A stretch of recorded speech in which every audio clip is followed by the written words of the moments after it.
এক মহিলা, তার অনেক বেঁচে থাকার ইচ্ছা। তার একটা মেয়ে হয়েছে, সেই মেয়ের নাম রাখছে সে সুখী। তা তারে সবাই সুখীর মা বলে ডাকে, সুখীর মা বলে ডাকে। এই জিনিসটা তাকে খুব আনন্দ দেয়, মানে সে খুশি হয়। সুখীর মা, সুখীর মা, সুখীর মা। তো সবাই তাকে এক নামে চেনে, যে ওই গ্রামে একটা সুখীর মা আছে, এই জিনিসটা সে খুব পছন্দ করে। তো একদিন মানে গ্রামের মধ্যে আর কি তিন তিন মহিলা একসাথে গল্প করতেছে। পরে তার তার মেয়ের জামাইটা ভালো না। পরে বলতেছে, জানিস না বোনে, আমার মেয়ের জামাইটা একদম ভালো না, কি যে কষ্ট, আমার মেয়ের জীবনে আর সুখ আসবে না, সারা জীবন কষ্ট থাকবে। আর আরেক মহিলা সান্ত্বনা দিয়ে বলতেছে কি, যে থাক বোন, তুই কষ্ট পাইস না, এক সময় না এক সময় ভালো হবে। মানুষ কি সারা জীবন অসুখী থাকে? সুখ হয়তো আসেই, এক সময় না এক সময় সুখ আসবেই।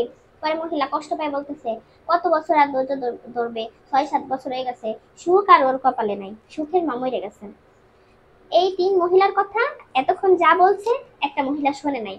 একটা মহিলা দূর থেকে এসে বলতেছে সুখীর মা মরে গেছে, মানে সুখীর মা মরে গেছে, এইটুক কথাটা সে শুনছে। সে সারা গ্রাম রটাই ফেলছে, হাই হাই হাই, কে কোথায় আছো, সুখীর মা মরে গেছে, সুখীর মা মরে গেছে। সারা গ্রাম তো দৌড়াদৌড়ি ছোটাছুটি, সুখীর মা মরে গেছে। সবাই সুখীর মার বাড়ি লাইন ধরছে যাওয়ার জন্য। যাই দিয়ে সুখীর মা ঘর ঝাড়ু দিচ্ছে, সুখীর মা বাড়িতে আছে। মানে সবাই যে বলতেছে মারা গেছে মারা গেছে, এখন যাই জীবিত দেখছে, মানে সবাই একটু অবাক হয়ে গেছে। তো এই জিনিসটাতে সুখীর মার বেঁচে থাকার খুব ইচ্ছা। এটা দেখে সুখীর মা অনেক মনে কষ্ট পাইছে, যে আমি একটা মানে তাজা মানুষ আমার মেরে ফেলছে, এটা কেমন হইলো। সে মনের দুঃখে, মানে অনেকদিন মনের দুঃখে চুপচাপ ছিল। এরপরে তার কিছুদিন পরে আরেকটা মেয়ে হয়েছে। এখন সে মেয়ের নাম কি রাখবে কি রাখবে চিন্তায় পড়ে গেছে। তারপর চিন্তা করলো, না, সুখের মা তো মরে কিন্তু দুঃখের মা তো কখনো মরে না, আমার মেয়ের নাম রাখবো দুঃখী, আমার মেয়ের নাম রাখবো দুঃখী। আচ্ছা, সে দুঃখী মা, তার বাচ্চা মেয়েটা আস্তে আস্তে বড় হচ্ছে, ভালোই দিন যাচ্ছে, সে তো খুব খুশি যে সুখী, আমি মাঝে মাঝে মরে যেতাম যেহেতু আমি সুখের মা, এখন তো আমি দুঃখীর মা, এখন আর আমার কেউ মারে ফেলবে না। কারণ সুখের মা মরলেও দুঃখের মা কিন্তু সহজে মরে না। তা মহিলা ভালোই দিন যাচ্ছিল। তা একদিন প্রতিবেশী একজন তার সাথে গল্প করতে, মানে সকালে ঘুম থেকে উঠছে, সুখীর মাও দুঃখীর মা বলতে বেড়াইতে গেছে, তার শুনছে তার স্বামী মারা গেছে। তখন থেকে ওই মহিলা রটায় বেড়াচ্ছে সব জায়গা, যে ওই মহিলার মুখ দেখলে বিপদ হয়, দুঃখ নেমে আসে জীবনে। তো ওই একটা কথা আছে না গ্রাম বাংলায়, কাকটাও উঠছে বেলটাও পড়ছে, এরকম।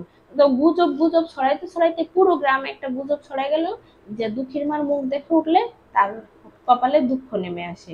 কিন্তু আসলে বাস্তবে এমনটা না।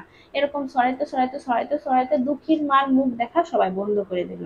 দুঃখীর মা আবার দুঃখী হয়ে গেল। মানে সুখের মা মরে যায় বলে দুঃখী রাখলাম, তাও আমার জীবনে সুখ আসলো না। আমাদের বাস্তবে সবার জীবনেও কিন্তু তাই। সমস্যা, একটা সমস্যা চিন্তা করে যে এই সমস্যা দূরে ফেলাই দিয়ে আর একটা নিয়ে থাকবো, কিন্তু আর এক জায়গায় কি সমস্যা নাই? অবশ্যই আছে। সমস্যা, অশান্তি এবং মৃত্যু আমাদের ছায়া সঙ্গী। ছায়া কিন্তু আমাদের ছায়া না। অশান্তি, মৃত্যু, বিপদ এগুলো আমাদের ছায়া সঙ্গী। আমাদের হুট করে আমাদের এগুলো ধরে বসে, বলে কেউ কখনো আসে না। হুট করে ধরবে এবং আপনাকে মানে কাহিল মানে মিশিয়ে ফেলবে।